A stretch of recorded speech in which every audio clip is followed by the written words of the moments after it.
Hello students, welcome back to my channel Shubham lecturer. Myself Shubham Goswami. जितने भी student 12th में हैं और जिनको इस बार 2023 बोर्ड एग्जाम देना है वो आज के इस वीडियो को शुरू से लेकर लास्ट तक देखेंगे, क्योंकि ये क्लास 12 फिजिक्स का एक बहुत ही इंपॉर्टेंट वीडियो है। अगर आपने इस वीडियो को नहीं देखा तो बाद में आपको पछताना पड़ेगा। क्यों?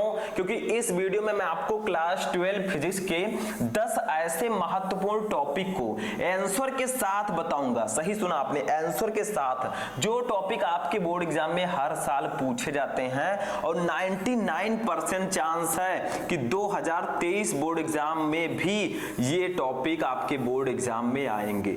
10 टॉपिक नहीं तो 10 में से 3-4 टॉपिक तो आने ही आने हैं, क्योंकि ये टॉपिक हमेशा आते हैं। आप प्रीवियस ईयर पेपर उठाकर देख लीजिए, मॉडल पेपर उठाकर देख लीजिए, अनसॉल्व पेपर उठाकर देख लीजिए। जो 10 टॉपिक मैं बताऊंगा वो हर एक पेपर में आपको मिलेंगे। ठीक है, तो इस वीडियो को शुरू से लेकर लास्ट तक देखिएगा। बाद में मत कहिएगा कि सर आप फिजिक्स के मोस्ट इंपॉर्टेंट टॉपिक्स को नहीं बताते हैं। ठीक है, मैं पूरी तरह उससे सर्च करता हूं और आपके सामने लेकर आता हूं। अब आप लोग क्या करते हैं, पढ़ते हैं या नहीं पढ़ते हैं, वो आपके ऊपर डिपेंड करता है। ठीक है, और मैं यही चाहता हूं कि जितने भी स्टूडेंट हमारे 2023 बोर्ड एग्जाम देने वाले हैं वो अब की बार हर एक सब्जेक्ट में 90% पार होंगे। एक सब्जेक्ट में नहीं, मैं फिजिक्स में नहीं, हर एक सब्जेक्ट में कह रहा हूं। ठीक है, क्योंकि आपको जीत कर दिखाना है, आपको हासिल करके दिखाना है अपना टारगेट। ठीक है, समझ में आया? तो ये बहुत ही इंपॉर्टेंट वीडियो है और आप सभी को पता है कि कई जीत बाकी है तो कई हार बाकी है। अभी तो जिंदगी का सार बाकी है, हम निकल पड़े हैं अपने मंजिल के लिए। ये तो एक पन्ना है, अभी पूरा किताब बाकी है। अभी आप लोग सिर्फ 10 ही टॉपिक पढ़कर थोड़ी ना फिजिक्स में आप 90% लाएंगे। आपको 10 टॉपिक के अलावा भी क्वेश्चंस पढ़ने होंगे, तो इसीलिए मैं रेगुलर क्वेश्चन लाता रहता हूं। ठीक है, ये तो एक पेज है, अभी पूरा किताब बाकी है। ठीक है, तो चलिए स्टार्ट करते हैं। बहुत ही इंटरेस्टिंग वीडियो है। सबसे पहले हम ये जान लेते हैं कि कौन कौन से वो 10 टॉपिक होंगे जो आपको पढ़ना है। ठीक है, सबसे पहले देखिए यहां पर 10 टॉपिक के नाम मैंने लिख रखे हैं। ये सब टॉपिक एक एक टॉपिक चैप्टर्स में भी मैं बता चुका हूं, बट यहां पर जो 10 टॉपिक मैं लेकर आया हूं, ये 10 टॉपिक अगर आप पढ़ लेंगे तो आपका 10 से 15 नंबर आसानी से क्लियर हो जाएगा। ठीक है, तो इसको ध्यान से समझिएगा। अब देखिए वो टॉपिक कौन कौन से हैं। सबसे पहला टॉपिक है कूलाम का नियम। अब कूलाम का नियम अगर आपने नहीं पढ़ा तो फिर समझ लीजिए कुछ नहीं पढ़ा, क्योंकि फिजिक्स में कूलाम का नियम तो आएगा ही आएगा। नहीं आता है तो न्यूमेरिकल इससे रिलेटेड आएगा, इसका फॉर्मूला आपको पता होना चाहिए। ठीक है, दूसरी चीज देखिए इलेक्ट्रॉन वोल्ट क्या होता है, व्हाट इज इलेक्ट्रॉन वोल्ट। ठीक है, तीसरा देखिए समविभव पृष्ठ क्या होता है, व्हाट इज इक्विपोटेंशियल सरफेस। ठीक है, अभी मैं एक एक को आपको बताऊंगा। आज का ये वीडियो ध्यान से समझ लीजिएगा, ध्यान से देख लीजिएगा, क्योंकि ये 10 टॉपिक पढ़कर जाइएगा। आप लोग नोट कर लीजिएगा। मैं अभी जब इसको एक एक को बताऊंगा कॉपी पेन लेकर बैठिएगा, क्योंकि हमारे साथ बैठिए तो पूरे व्यवस्था के साथ बैठिए। ठीक है, मैं चाहता हूं कि जो मैं पढ़ाऊं वो पूरा क्वेश्चन बच्चों को समझ में आए। चौथा देखिए संधारित्र क्या होता है, व्हाट इज कैपेसिटर।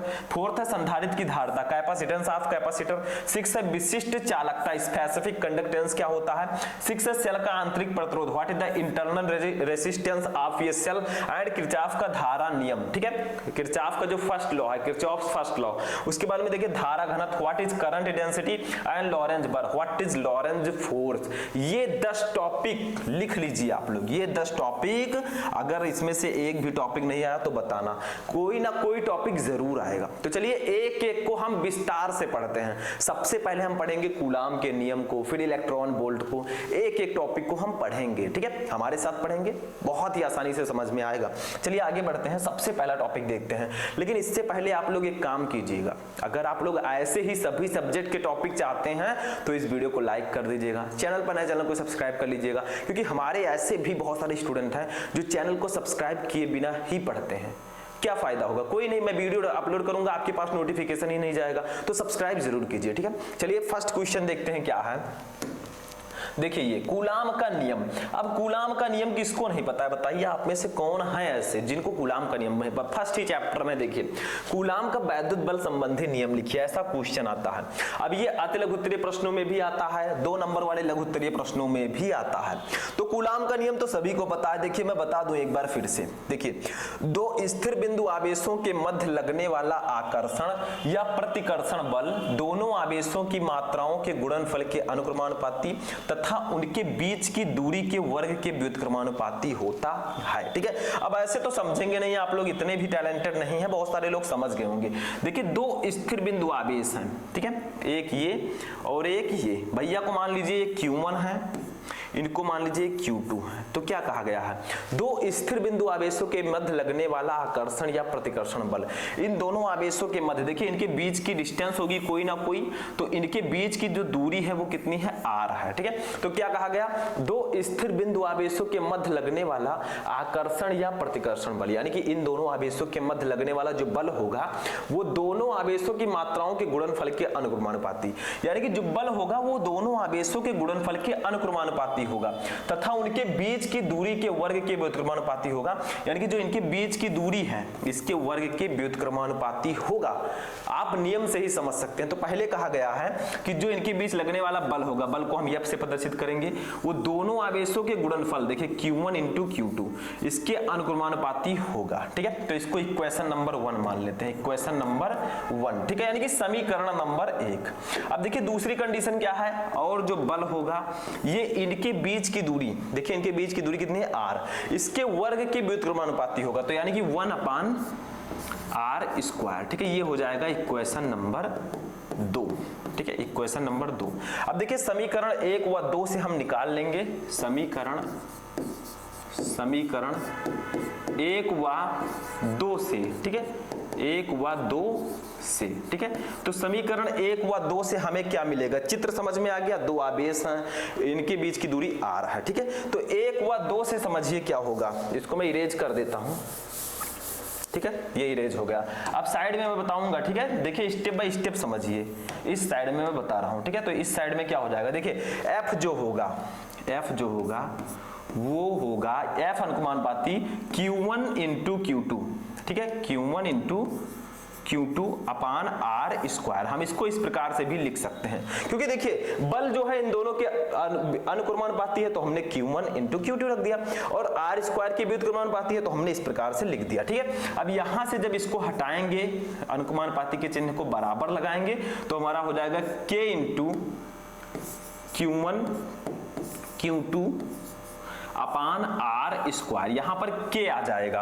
अब k क्या है बताइए, k है समानुपाती स्थिरांक, तो ये हमारा ये हो गया। ठीक है, k क्या है, अब देखिए स्टूडेंट यहां पर k क्या है बताइए, k = हम लिखेंगे अनुक्रमानुपाती नियतांक।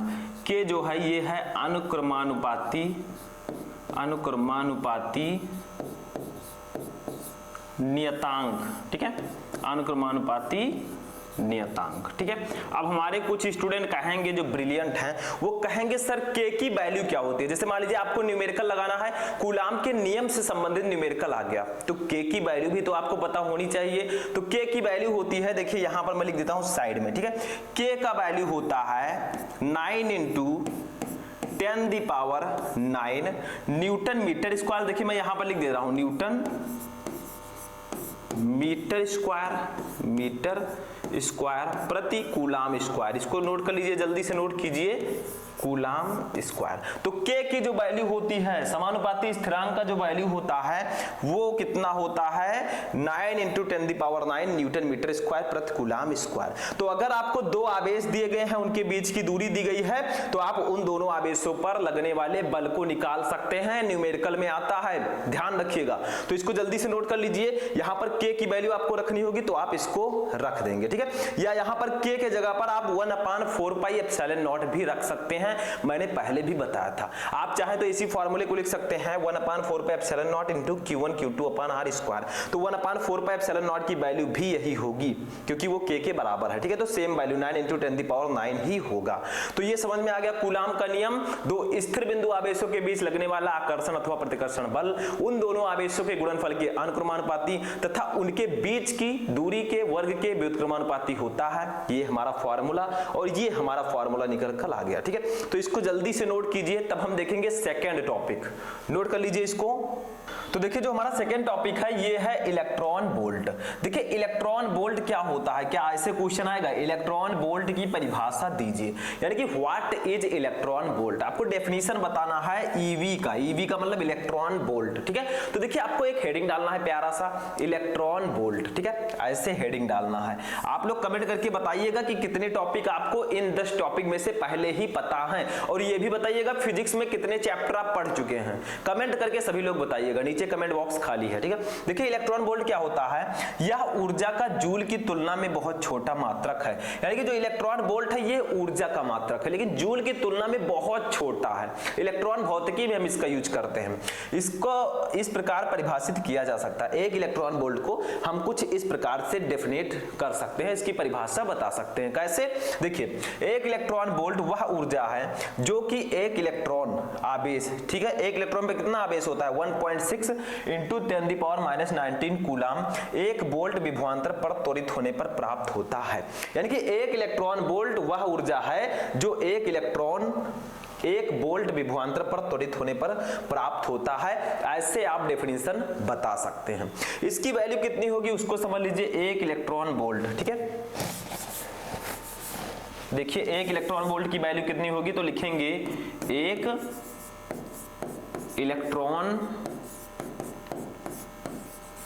वोल्ट, ठीक है, एक इलेक्ट्रॉन वोल्ट, या हम लोग इसको लिख सकते हैं 1 EV, ठीक है। एक इलेक्ट्रॉन वोल्ट की वैल्यू कितनी होगी 1.6 × 10⁻⁻19 जूल, ठीक है, ये इसकी वैल्यू हो जाएगी। नोट कर लीजिए, एक इलेक्ट्रॉन वोल्ट की वैल्यू होती है 1.6 × 10⁻⁻19 जूल। जितना हमारे एक आवेश पर एक इलेक्ट्रॉन पर आवेश होता है उतना ही हमारा एक इलेक्ट्रॉन वोल्ट की वैल्यू होती है, लेकिन वो कूलाम में होता है, ये जूल में होता है, क्योंकि ये ऊर्जा का मात्रक है, ठीक है। तो ये आपका हो जाएगा एक इलेक्ट्रॉन वोल्ट की वैल्यू। तो इस प्रकार से आप समझ गए कि इलेक्ट्रॉन वोल्ट क्या होता है, इसका डेफिनेशन मैंने बताया, इसकी वैल्यू बता दी, न्यूमेरिक समझ गए। अब अगर आपसे पूछा जाए कि एक इलेक्ट्रॉन वोल्ट कितने के बराबर होता है, ठीक है, तो आपको ऐसे बता देना, ठीक है। तो इसको भी नोट कर लीजिए सेकंड वाला, तब हम देखेंगे थर्ड टॉपिक, ठीक है। नोट कर लीजिए, नोट हो गया स्टूडेंट। चलिए थर्ड टॉपिक देखते हैं। थर्ड टॉपिक बहुत ही ज्यादा इजी है।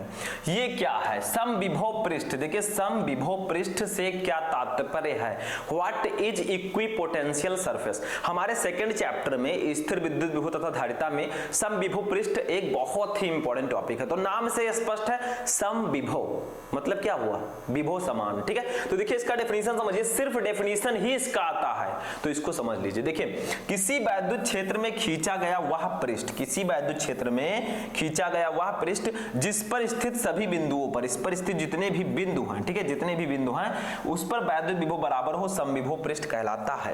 यानी कि किसी वैद्युत क्षेत्र में खींचा गया वह पृष्ठ जिस पर स्थित जितने भी बिंदु हो सभी पर विद्युत विभव जो हो बराबर हो, तो ऐसा पृष्ठ समविभव पृष्ठ कहलाता है। नाम से ये स्पष्ट है, समविभव यानी कि विभव जो है वो समान हो या बराबर हो, दैट्स अ इक्विपोटेंशियल सरफेस, समविभव पृष्ठ। That's a very simple definition, समझ में आ गया, इसमें कुछ है ही नहीं, और डेफिनेशन ही इसका आता है 1 नंबर में, ठीक है।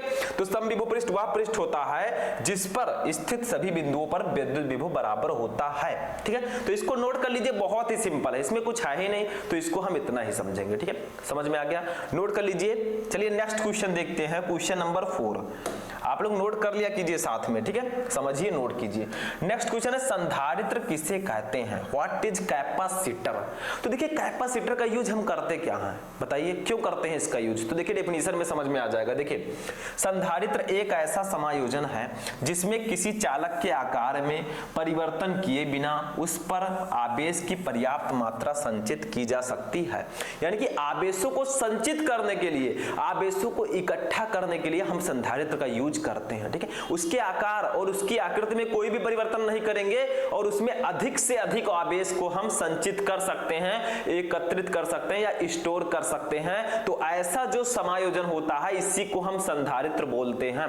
तो देखिए संधारित्र एक ऐसा समायोजन है जिसमें किसी चालक के आकार में परिवर्तन किए बिना उस पर आवेश की पर्याप्त मात्रा संचित की जा सकती है, ठीक है। बहुत ही सिंपल सा है। तो डेफिनेशन मैंने बता दिया संधारित्र के बारे में। में डीपली मैंने चैप्टर में समझाया है। आप लोग सेकंड चैप्टर जब सर्च करेंगे स्थिर विद्युत विभव तथा धारिता फुल चैप्टर शुभम लेक्चर, आपको वीडियो मिल जाएगा, वहां से आप जाकर उसको भी देख सकते हैं। ध्यान से पढ़िए, जो कुछ भी पढ़िए फुल कंसंट्रेशन के साथ पढ़िए, तभी समझ में आएगा, नहीं तो कुछ समझ में नहीं आएगा। ठीक है, तो इसको भी नोट कर लीजिए, क्वेश्चन नंबर 4। चलिए नेक्स्ट क्वेश्चन देखते हैं, क्वेश्चन नंबर 5। ये भी है हमारी संधारित्र की धारिता की परिभाषा लिखिए। What is the capacitance of ये कैपेसिटर, यानी कि संधारित्र की धारिता क्या होती है।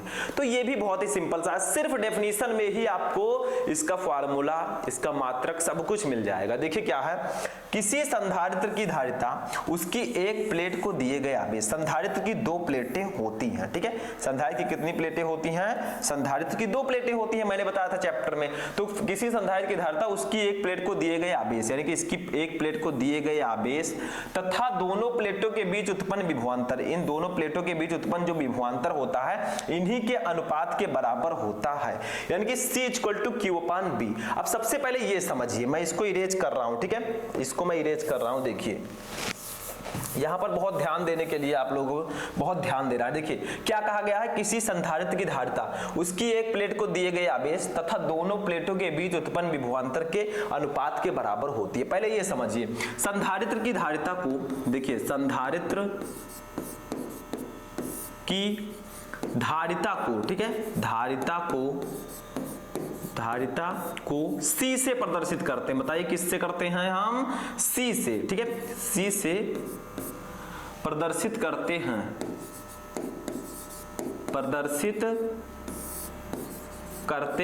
इसको याद रखिएगा कि संधारित्र की धारिता को हम C से प्रदर्शित करते हैं। अब देखिए C = क्या हो जाएगा, बताइए, इसकी किसी एक प्लेट को दिए गए आवेश तथा दोनों प्लेटों के बीच उत्पन्न विभवांतर के अनुपात को हम क्या कहते हैं, C = हो जाएगा Q/B, यानी कि किसी एक प्लेट को दिए गए आवेश तथा दोनों प्लेटों के बीच उत्पन्न विभवांतर के अनुपात को ही हम कहते हैं संधारित्र की धारिता। तो ये हमारा हो जाएगा संधारित्र की धारिता का फॉर्मूला। ठीक है, इतना समझ में आ गया। अब देखिए आगे बढ़ते, इसको मैं इरेज कर देता हूं। ठीक है, इसको इरेज कर देता हूं, इसका मात्रक समझ लेते हैं, साइड में यहीं पर समझ लेते हैं इसका मात्रक। ठीक है, तो मात्रक क्या होगा आप लोग बता सकते हैं, इतने तो ब्रिलियंट हो ही आप लोग। ठीक है, देखिए क्या होगा, Q क्या है, आवेश, आवेश का मात्रक क्या होगा, चलिए मात्रक समझ लेते हैं इसका। आवेश का मात्रक हो जाएगा कूलाम। ठीक है, क्या हो जाएगा, कूलाम। वैसे मात्रक पूछा नहीं गया लेकिन मैं बता रहा हूं। प्रति B है विभवांतर, विभवांतर का मात्रक होगा वोल्ट, तो इसका मात्रक होता है कूलाम प्रति वोल्ट, या इसी को हम लिखते हैं फैरड। ठीक है, फैरड भी बोलते हैं हम धारिता के मात्रक को। ठीक है, फैरड से भी इसको डिनोट करते हैं। ठीक है, इतना समझ में आया। जैसे विभवांतर के मात्रक को हम जूल प्रति कूलाम भी लिखते हैं और वोल्ट भी लिखते हैं, वैसे ही धारिता के मात्रक को हम कूलाम प्रति वोल्ट भी लिखते हैं और फैरड भी लिखते हैं। ये चीज आपको ध्यान रखना है, बहुत ही इंपॉर्टेंट टॉपिक है। तो संधारित्र की धारिता क्या होती है समझ में आ गया, किसी संधारित्र की धारिता उसकी एक प्लेट को दिए गए आवेश Q तथा दोनों प्लेटों के बीच उत्पन्न विभवांतर V के अनुपात के बराबर होती है। मात्रक कूलाम प्रति वोल्ट या फैरड। ठीक है, तो इतना समझ में आ गया। चौथा टॉपिक भी समझ में आ गया, पांचवा टॉपिक ठीक है समझ में आ गया। चलिए देखते हैं अपना 6 नंबर टॉपिक। तो इसको पहले नोट कर लीजिए, आप लोग नोट कर लीजिए इसको। ठीक है, नोट हो गया स्टूडेंट। चलिए नेक्स्ट टॉपिक देखते हैं, टॉपिक नंबर 6। ये बहुत इंपॉर्टेंट टॉपिक है और ये 2 प्रकार से क्वेश्चन आता है, दोनों टाइप मैंने आपको ऊपर बता दिया। लघु उत्तरीय प्रश्नों में भी ये क्वेश्चन आता है। देखिए क्या है, किसी चालक पदार्थ की विशिष्ट चालकता क्या है, विशिष्ट चालकता का अंतरराष्ट्रीय पद्धति में मात्रक लिखिए, या इस प्रकार से भी क्वेश्चन आता है, विशिष्ट चालकता के लिए सूत्र एवं मात्रक लिखिए। 2 टाइप से ये क्वेश्चन आ सकता है, 2 टाइप से इसका कंडीशन है आने का, तो दोनों तरीके आपको समझना है। आंसर तो एक ही है, तरीके कई हैं। ठीक है, नाम कई हो लेकिन आदमी तो एक ही है। जैसे मेरा नाम 2 है, 2 नाम हो तो मैं तो सिंगल ही हूं। ठीक है, तो चलिए देखते हैं क्या है विशिष्ट चालकता। आपको एक सुंदर सा हेडिंग ऐसे डालना है, विशिष्ट चालकता, तब उत्तर लिखना है। ठीक है, तब आपको लिखना है, देखिए किसी चालक के पदार्थ के विशिष्ट प्रतिरोध की व्युत्क्रम को उस पदार्थ की विशिष्ट चालकता कहते हैं, इसे सिग्मा से प्रदर्शित करते हैं। यानी कि सिंपल आप बोले तो विशिष्ट प्रतिरोध की व्युत्क्रम को विशिष्ट चालकता कहते हैं, बस कुछ है ही नहीं इसमें। विशिष्ट प्रतिरोध की व्युत्क्रम को विशिष्ट चालकता कहते हैं। ठीक है, विशिष्ट प्रतिरोध को हम क्या बोलेंगे? Specific resistance. विशिष्ट चालकता को इंग्लिश में बोलेंगे स्पेसिफिक कंडक्टेंस। इंग्लिश भी थोड़ा थोड़ा जानिए क्योंकि इंग्लिश आगे आपके काम आएगा। ठीक है, तो यहां पर देखिए हम लोग इसका फॉर्मूला क्या लिखेंगे? देखिए इसको हम डिनोट करते हैं सिग्मा से। सिग्मा इक्वल टू हो जाएगा 1 विशिष्ट प्रतिरोध। विशिष्ट प्रतिरोध को हम रो से प्रदर्शित करते हैं, तो ये हमारा फॉर्मूला हो जाएगा सिग्मा इक्वल टू 1 रो, यानी कि विशिष्ट प्रतिरोध की व्युत्क्रम को विशिष्ट चालकता कहते हैं। ठीक, इसमें कुछ है ही नहीं। देखिए ये आपका विशिष्ट चालकता है, समझ लीजिए। सिग्मा क्या है लिख लीजिए साइड में, सिग्मा है विशिष्ट चालकता और रो है आपका विशिष्ट प्रतिरोध। ये रो है जो मैंने बनाया है। ठीक है, ध्यान दीजिएगा। अब इसका मात्रक क्या होगा? मात्रक साइड में लिख देंगे। मात्रक इसका जो होता है अंतरराष्ट्रीय पद्धति में पूछा गया, ऊपर देखिए अंतरराष्ट्रीय पद्धति में इसका मात्रक होता है मोहो मीटर इनवर्स। क्या होता है? मोहो मीटर इनवर्स, मीटर इनवर्स। ठीक है, ये अंतरराष्ट्रीय पद्धति में इसका मात्रक होता है। तो अब आज से अगर कोई पूछेगा आपसे व्हाट इज स्पेसिफिक कंडक्टेंस, यानी कि विशिष्ट चालकता क्या होती है, तो आप लोग कह दीजिएगा विशिष्ट प्रतिरोध की व्युत्क्रम को विशिष्ट चालकता कहते हैं। सिग्मा इक्वल टू 1 रो, जहां पर रो है विशिष्ट प्रतिरोध। ठीक है, और मात्रक होगा मोहो मीटर इनवर्स। इसको जल्दी से नोट कीजिए, जल्दी से नोट कर लीजिए। ठीक है, तो नोट करिए जल्दी से, इसको नोट हो गया स्टूडेंट। चलिए नेक्स्ट टॉपिक देखते हैं, टॉपिक नंबर 7। अब ये क्वेश्चन बहुत ज्यादा इंपॉर्टेंट है, कितनी बार आ चुका है ये मैं नहीं बता सकता। देखिए सेल के आंतरिक प्रतिरोध से आप क्या समझते हैं? What is internal resistance of ये सेल?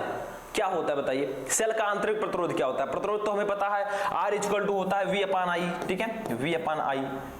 बट यहां पर आपसे आंतरिक प्रतिरोध पूछा जा रहा है, सेल का आंतरिक प्रतिरोध, तो इसका डेफिनेशन आएगा। डेफिनेशन थोड़ा सा आपको समझना होगा क्योंकि मेरे पास कोई जड़ी बूटी नहीं है कि मैं आपको घोर कर पिला दूंगा, आपको आसानी से याद हो जाएगा। देखिए समझिए, किसी भी टॉपिक में फिजिक्स को आप सीक्वेंस वाइज समझिए, क्योंकि फिजिक्स में आपको स्टेप बाय स्टेप समझना होता है, कदम कदम पर चलना होता है, तभी आप समझ पाएंगे। कुछ भी हार्ड नहीं है। बहुत सारे लोग कहते हैं सर फिजिक्स बहुत हार्ड है, बहुत टफ है, कैसे समझे इसको, कैसे याद करें?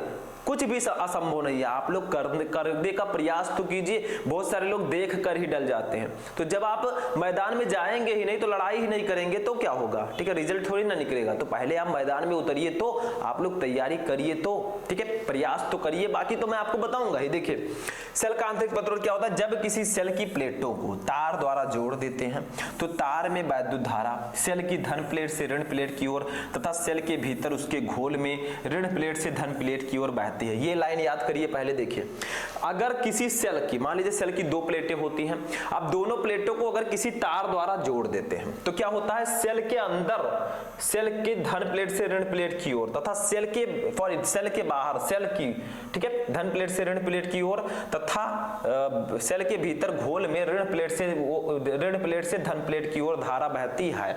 तो कहा गया इस प्रकार सेल की दोनों प्लेटों के बीच सेल के भीतर वैद्युत धारा के प्रवाह में घोल द्वारा उत्पन्न अवरोध को सेल का आंतरिक प्रतिरोध कहते हैं। ठीक है, यानी कि प्रतिरोध का मतलब ही होता है रुकावट या अवरोध। ठीक है, अब देखिए ये आंतरिक प्रतिरोध है तो सेल के अंदर अवरोध होगा, सेल के अंदर रुकावट होगी। ठीक है, तो वही कहा गया है। ध्यान दीजिए, जब किसी सेल की प्लेटों को तार द्वारा जोड़ देते हैं तो तार में वैद्युत धारा सेल की धन प्लेट से ऋण प्लेट की ओर बहती है। बाहर की बात की गई। अब देखिए सेल के अंदर उसके घोल में ऋण प्लेट से धन प्लेट की ओर बहती है। अब रुकावट जब अंदर होगी क्योंकि आंतरिक प्रतिरोध है, तो इस प्रकार सेल की दोनों प्लेटों के बीच सेल के भीतर सेल के अंदर वैद्युत धारा के प्रवाह में जो घोल द्वारा उत्पन्न अवरोध होता है, रुकावट होता है, उसी को हम सेल का आंतरिक प्रतिरोध कहते हैं। ठीक है, बस इसको आपको समझना पड़ेगा। ठीक है, तो इसको याद कर लीजिएगा, समझ लीजिएगा, जैसे कैसे भी इसको आपको समझना है क्योंकि ये इंपॉर्टेंट है। ठीक है, तो इसको नोट कर लीजिए, तब हम देखते हैं नेक्स्ट। ठीक है, नोट करिए जल्दी से।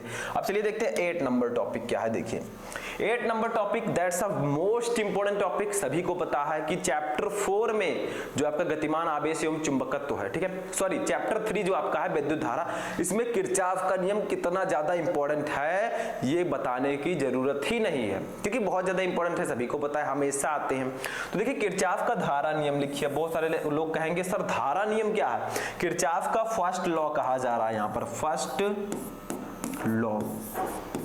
यानी कि किरचॉफ का पहला नियम क्या है, ठीक है। तो मैंने बताया था आप लोगों को चैप्टर 3 में किरचॉफ का पहला नियम क्या है या किरचॉफ का धारा नियम क्या होता है, ठीक है। ये मैंने पहले भी आपको बताया। देखिए क्या है, किसी दिष्ट धारा वैद्युत परिपथ की किसी भी संधि पर मिलने वाली समस्त धाराओं का बीजगणितीय योग शून्य होता है। यानी कि किसी दिष्ट धारा वैद्युत परिपथ की किसी भी संधि पर मिलने वाली समस्त धाराओं का जो बीजगणितीय योग होता है ये शून्य होता है।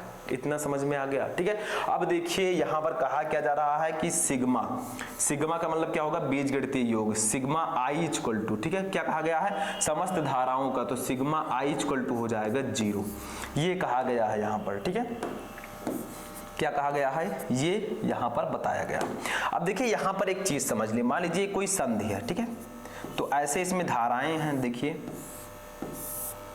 ये, ठीक है। तो यहां पर एक चीज ध्यान दीजिए, देखिए ये धारा है, ये धारा है, ठीक है। ये धाराएं हैं, ये धारा है, ये एंड ये है। तो देखिए यहां पर इसको मान लेते हैं I1, इसको मान लेते हैं I2, इसको मान लेते हैं I3, इसको मान लेते हैं I4, इसको मान लेते हैं I5। तो देखिए ये संधि है, ये क्या है, संधि है। अब देखिए I1 और I2 जो धारा है ये संधि की ओर आ रही हैं। तो जो संधि की ओर क्या कहा गया है, किसी दिश धारा वैद्युत परिपथ की किसी संधि पर मिलने वाली समस्त धाराओं का बीजगणितीय योग शून्य होता है। तो यहाँ पर सभी धाराएं मिल रही हैं, लेकिन I1 और I2 देखिए संधि की ओर जा रही है, ये संधि है, ये इधर जा रही है। लेकिन I3, I4 और I5 जो है ये बाहर की ओर जा रही है, संधि से बाहर, ठीक है। तो जो धारा संधि की ओर जाएगी उसको हम धनात्मक लेंगे, जो धारा संधि से बाहर जाएगी उसको हम ऋणात्मक लेंगे। तो इसको हम लिख सकते हैं I1 प्लस I2 और बाकी सबको निगेटिव लेंगे, minus I3 minus I4 minus I5। इन सभी का जो योग होगा वो कितना होगा, 0 होगा, ठीक है। इन सभी का योग कितना होगा, क्योंकि कहा गया सभी धाराओं का बीजगणितीय योग शून्य होता है, तो इनका जो योग होगा वो 0 के बराबर होगा। इसको हम लिख सकते हैं I1 plus I2 equal to हम लिख सकते हैं I3। देखिए इस माइनस वाले को हम इधर ले आएंगे तो माइनस है तो इधर आएगा प्लस में हो जाएगा I3 plus I4 plus I5, ठीक है। तो इस प्रकार से भी हम इसको लिख सकते हैं, लेकिन सिंपली आपको समझाना हो एक नंबर में आए तो आप सिर्फ इतना लिख दीजिएगा कि किसी दिष्ट धारा वैद्युत परिपथ की किसी संधि पर मिलने वाली समस्त धाराओं का बीजगणितीय योग शून्य होता है, सिग्मा आई इक्वल टू 0। जहां पर सिग्मा है बीजगणितीय योग, आई है धारा का बीजगणितीय योग, किसके बराबर होगा, 0 के, ठीक है। तो यहाँ पर समस्त धाराएं हैं, मैंने यहाँ पर एग्जाम्पल भी दे दिया कि यहाँ पर कई धाराएं किस संधि पर हैं, ठीक है। I1 I2 संधि की ओर जा रही है, तो जो धारा संधि की ओर जाएगी उसको हम पॉजिटिव लेंगे, जो धारा संधि से बाहर जाएगी उसको हम नेगेटिव लेंगे। तो वही हमने यहां पर रखा, फिर इसको हमने इस प्रकार से लिख दिया, ठीक है। तो ऐसे भी आप बता सकते हैं, कोई प्रॉब्लम नहीं है, ठीक है। तो इसको भी नोट कर लीजिए, तब हम देखेंगे अपना 9 नंबर टॉपिक, ठीक है। तो इसको नोट कर लीजिए, नोट हो गया स्टूडेंट। चलिए नेक्स्ट टॉपिक देखते हैं, टॉपिक नंबर 9, ठीक है। देखिए ये क्या है, बहुत ही इंपॉर्टेंट टॉपिक है ये भी, और क्वेश्चन कैसे आता है, ठीक है, कैसे आएगा आपके बोर्ड एग्जाम में, पहले इसको समझिए। देखिए क्या है क्वेश्चन कि धारा घनत्व, ठीक है, धारा घनत्व J, यहाँ पर J रहना चाहिए।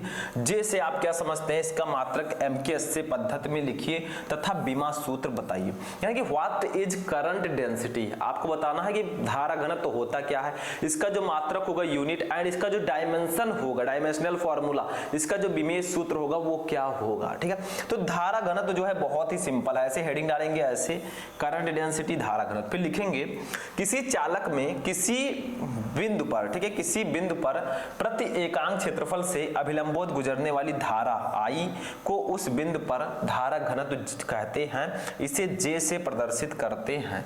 यानी कि कहा गया है कि किसी चालक में किसी बिंदु पर प्रति एकांक क्षेत्रफल से, ठीक है, यानी कि किसी भी चालक है, मान लीजिए कोई चालक है, इसके किसी बिंदु पर जो प्रति एकांक क्षेत्रफल से गुजरने वाली धारा I होती है, इसी को हम बोलते हैं धारा घनत्व, ठीक है। तो हम फार्मूला ऐसे लिख सकते हैं, तो पहले डेफिनेशन समझिए, फार्मूला तो आप आसानी से लिख देंगे, ठीक है। तो यहाँ पर क्या कहा गया, किसी चालक में किसी बिंदु पर प्रति एकांक क्षेत्रफल से अभिलंबोत गुजरने वाली धारा को उस बिंदु पर धारा घनत्व यानी कि करंट डेंसिटी कहते हैं, इसे J से प्रदर्शित करते हैं, ठीक है। तो J इक्वल टू फार्मूला क्या हो जाएगा, जाएगा J इक्वल टू हमारा हो जाएगा I/A, ठीक है।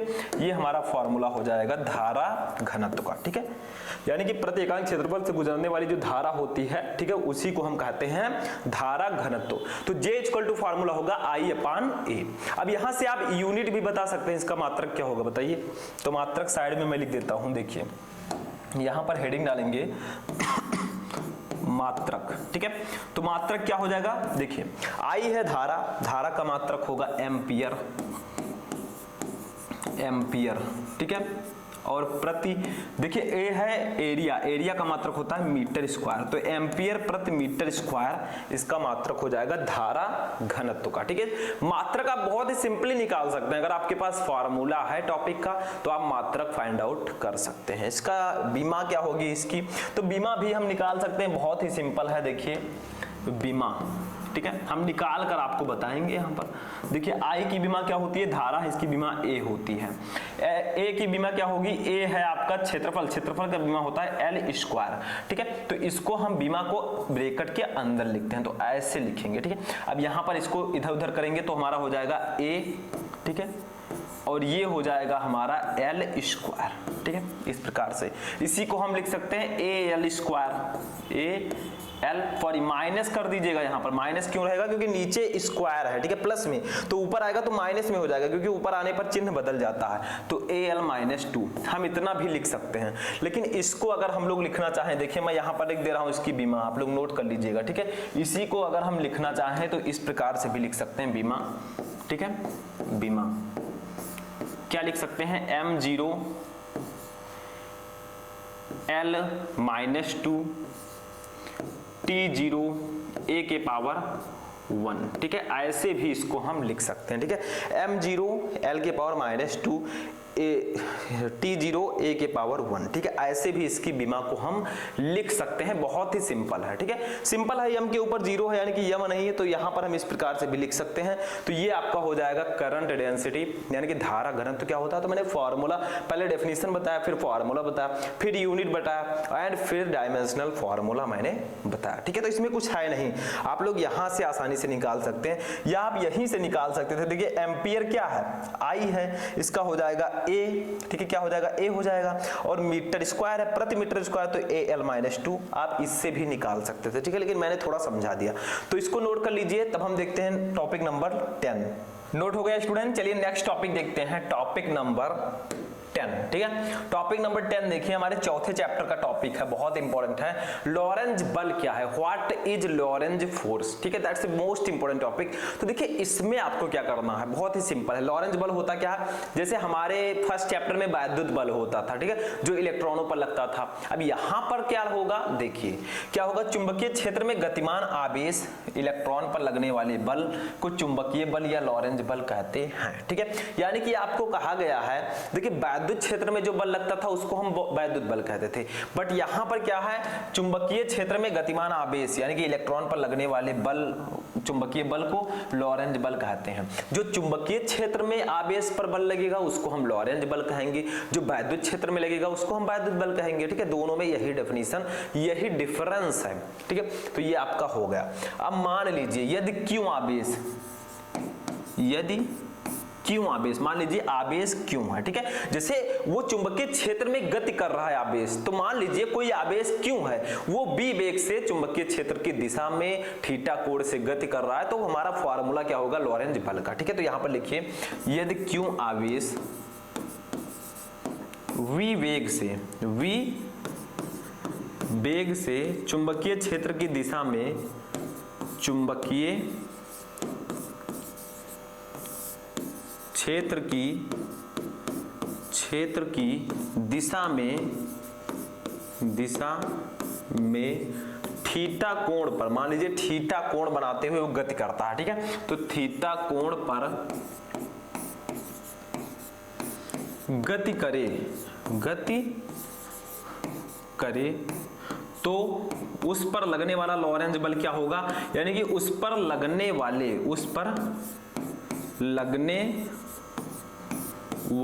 लगने वाले लॉरेंज बल का जो फोर्स होगा, जो सूत्र होगा वो क्या होगा, लॉरेंज बल, ठीक है। तो इसका फार्मूला क्या हो जाएगा बताइए। तो इस फार्मूला होगा, थोड़ा तेजी से मैंने लिख दिया है, बल को हम F से डिनोट करेंगे, ठीक है। F इक्वल टू हो जाएगा, देखिए आवेश Q है, वेग V है, तो हमारा हो गया QV। अब देखिए यहां पर चुंबकीय क्षेत्र की दिशा यानी कि चुंबकीय क्षेत्र को हम B से डिनोट करते हैं, ठीक है। तो QVB, अब कितने थीटा कोण बनाकर गति करे तो sin थीटा, ठीक है। तो ये हमारा फार्मूला हो जाएगा किसका, लॉरेंज फोर्स का, F equal to QVB sin theta. अब मान लीजिए वो लंबवत गति कर रहा है, ठीक है, तो थीटा के स्थान पर 90 डिग्री रख देंगे। मान लीजिए यदि थीटा इक्वल टू 90 डिग्री हो, यानी कि जो 90 डिग्री पर अगर वो गति करे तो हमारा यही फार्मूला हो जाएगा F इक्वल टू QVB, ठीक है। यही फार्मूला हमारा इस प्रकार से भी हो जाएगा, ठीक है। तो ये हमारा हो गया लॉरेंज फोर्स का फार्मूला, ठीक है। तो लॉरेंज बल में भी कुछ नहीं है, आपसे पहले डेफिनेशन समझिए कि चुंबकीय क्षेत्र में गतिमान आवेश या इलेक्ट्रॉन पर लगने वाले चुंबकीय बल को लॉरेंज बल कहते हैं। मान लीजिए Q आवेश V वेग से चुंबकीय क्षेत्र B की दिशा में थीटा कोण पर गति करे तो उस पर लगने वाला लॉरेंज बल जो होगा वो होगा F equal to QVB sin theta. यदि थीटा इक्वल टू 90 डिग्री है तो F इक्वल टू QVB हो जाएगा, सिंपल सा है, ठीक है। तो ये भी समझ में आ गया। ये था हमारा आज के सेक्शन का यानी कि आज के वीडियो का लास्ट टॉपिक नंबर 10। मैंने आपको बताया था 10 टॉपिक में बताऊंगा, ठीक है। तो ये 10 टॉपिक आई होप कि आपको समझ में आ चुके होंगे। कितने टॉपिक आपको समझ में आए कमेंट करके बताइएगा, और इसमें से कितने टॉपिक आपको पहले से पता थे उसको भी आपको बताना है, ठीक है। तो टोटल हमने 10 टॉपिक पढ़े, लॉरेंज बल, धारा घनत्व, ठीक है, किरचॉफ का नियम, सेल का आंतरिक प्रतिरोध, विशिष्ट चालकता, संधारित्र की धारिता, संधारित्र, समविभव पृष्ठ, इलेक्ट्रॉन वोल्ट, कूलाम का वैद्युत बल संबंधी नियम, और ये 10 टॉपिक हमने पढ़े आज जो मोस्ट इंपॉर्टेंट थे। इनको आप लोग तैयार करके ही जाइएगा, ठीक है। तो ये जो टॉपिक हैं ये आपके बोर्ड एग्जाम में हमेशा आते रहते हैं और इस बार भी चांसेस हैं कि आपके बोर्ड एग्जाम में आएंगे, ठीक है, चांस है। तो आज का ये सेक्शन हमारा यहीं पर समाप्त होता है। कैसा लगा आपको ये इंटरेस्टिंग वीडियो कमेंट करके बताइएगा। तो चलिए मिलते हैं किसी नेक्स्ट वीडियो में नेक्स्ट टॉपिक के साथ, तब तक के लिए आप लोग अपनी तैयारी करते रहें।